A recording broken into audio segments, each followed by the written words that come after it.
Hey guys, it's TriSkeet, and welcome to the bonus episode of World of Goo. Last time, we rose the telescope on the top of the tallest island in the world, and we saw that this isn't the only planet with goo balls on it. There is indeed a second planet inhabited by the species. On another note, all the goo balls in the world have been sucked away to this campus, and they've just been building up all the way into the sky. Who knows what's up there? Oh right, never mind, you already know, it's that planet. Never mind. But anyway, with all the levels done, all we really have to do is just go around and see some crap we haven't seen before. So, let's get started. The first thing I want to show off is actually in the Hang Low level, and a level we did all the way back in episode 1.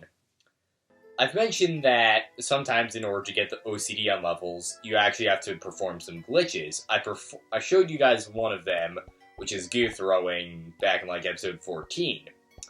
In order to get the OCD for this level, this is actually one of the levels where you have to do that. You just launch the goo balls into the sleeping goo, and it should wake them up. Maybe? Did it? Is it working? Oh wait, I know what you're supposed to do. You have to, like, hit them so that they, like, launch up into the thing, actually, I think. Yeah, like that.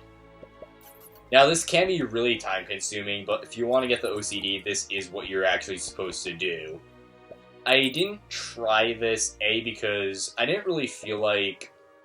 Now, this is kind of off-topic, but whenever I do a Let's Play, I generally do try to get 100%. But I honestly don't really feel like you need to get all the OCD to get 100% in this game. A lot of them are really vague and obscure and require some tricking to pull them off, like this, so... For simplicity's sake, and because I simply didn't feel like it was necessary, I decided not to show them all off. But that's really it. On another note, I will be trying to complete this level for reasons you'll see later, but that's really it. I just thought I should just briefly mention how you have to glitch a few levels in order to get the OCD for them and do some really big tricks you wouldn't really think of doing originally. So yeah. With that out of the way though, I suppose now would be a good time to, well, I'll just cut here until I finish the level. Now I didn't get any extra goo balls, so there is something I want to explain. I believe I may have mentioned this before, but there is actually a maximum number of goo balls you can have in your tower at a time. That's 300. I really don't have the time to just... And plus, it would be really inconvenient if we just went back to a bunch of levels and just... Oh crap, we just replay them just so we could get 300 goo balls, so... I'm not going to. Well, with that... Here's our final tower. 19.6 meters high, using 283 of 283 goo balls. I'm not sure exactly how high the tallest goo tower in the world is. I'll put something on screen right here, just so you can see. But, that's our tower. Now, while we were here, there is something else I'd like to talk about. And that's the physics of goo Easter egg I showed you guys back in, episode 7, I believe it was. It was in the level Beauty and the Electric Tentacle. That level, if you go into a secret cave, you can find a schematic of a goo ball with some equations next to it, and the sign says, "It's so simple," from the original sign painter. Those two equations are actually real mathematical equations. I can't remember off the top of my head what those do. I believe one's like the elasticity of goo and the height formula or something like that. It's basically... describes like the physics of goo balls and how they behave and like connect and stuff like that. It's pretty interesting. Another Easter egg I know of is at the level Mom's computer. If you build up slightly above Mom, you'll actually find another thing from the virtual sign painter. Now, I am not going to just, well... I'm not going to replay this whole level just so I can show this to you guys because, as I said before, I'm not the biggest fan of this level. So instead, I'll just show you guys a picture of the text it says. It's really short and kind of pointless, so... Yeah, that's really all there is to it. And now there is something I would like to bring up. And that's the fact that there were plans for there to be a 6th chapter to World of Goo. It was going to be released in the European version, but 2D Boy, the developers of this game, decided against it because they didn't really like the whole regionals and crap and stuff like that. So basically, there was originally going to be a 6th chapter. Now the thing is, it actually would have been a prologue to the game, sort of like a prequel. It would have taken place on the moon of this planet and would have detailed how World of Goo Corporation came to this planet in the first place. They would have originally set up the campus on the moon, and apparently there's going to be a character in it known as the Architect, who's basically like the leader or something.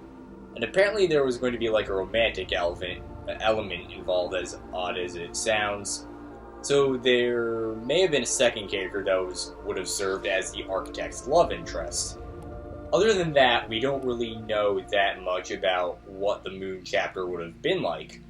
Although there is a theory which I do think is interesting. The theory goes that the Architect in the prologue may actually be the sign painter.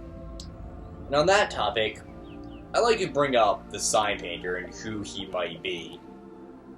The thing is, there aren't any real characters in this game other than the sign painter and Mom, and Mom's just a spam bot. We know that the sign painter can see us in the epilogue, and we see this giant eyeball in the telescope at the very end. The theory is that this is actually the sign painter's eye.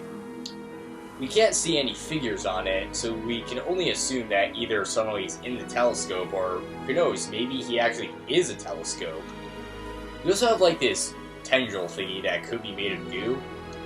Some people, I heard a theory once, is that the telescope with that thing connects to some other goo lines in the world, and that the sign painter paints the signs by spraying goo on it. Although there are hints to suggest that he may hold some form of authority figure in the World of Goo Corporation, so he could operate the telescope, he could actually be the leader of World of Goo Corporation. We just don't really know who he is, and while I would like to know more about him, like maybe a clue or something, I honestly sometimes feel like maybe not. Part of this game's charm is how it goes really deep into like a whole like satire of corporation stuff, and like the physics stuff, the atmosphere of the areas and stuff like that. But it never really tells us explicitly what's going on. You just have to like infer what's happening. That's another reason why I like this game so much. It has an elaborate story, and it's just really simple somehow.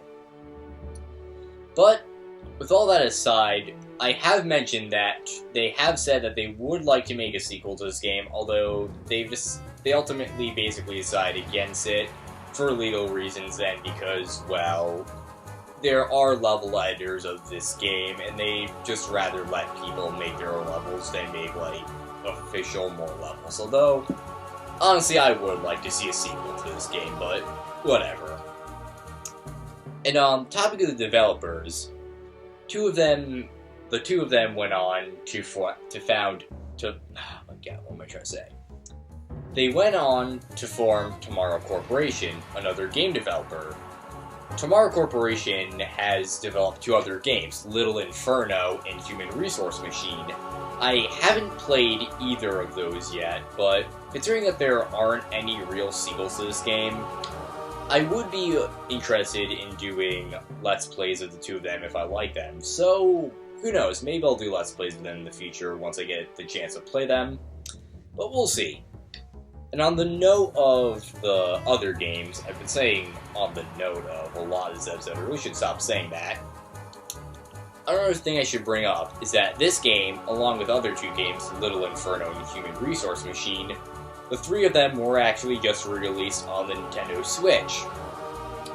So this game is really more available than ever now. If you want, you can just get a Switch, look it up on the eShop, and you can just download and play. I've also heard that they've included a copy of the soundtrack in the Switch edition of this game, so that's really nice. But, yeah, that's really it. With that out of the way, if you go down here, you can see the credits again, and if you go here, this is really just a profile thing. This is my personal file, and this is the file I'm playing as. Yeah, there's not really a point in showing this, just thought I might as well. So yeah. But with that, there's really nothing else to do. This episode has been short, although The main reason about that is because, well, there's not really a whole lot left to do. The game's really small, and yeah, there's just not a whole lot I want to talk about. But, on that note, I think it's finally time I just talked about, well, what's next? My 6th Let's Play is not going to come out for a while. You see, I estimate I'll have this out about on like July 31st or August 1st, we'll see. But basically, not too long after this is uploaded, I'm going to be going on a vacation to Ireland for 12 days. I'm going to be home for 2 days after I get back, and after that, I'm going to Wayfinder again for a week. So, really, I'm not going to be home until August 27th. That's going to be a while away, so really, I'm not going to have a lot of time to like record and edit stuff like that. So the next Let's Play is going to take a while. Although I will give a few hints as to what it may be.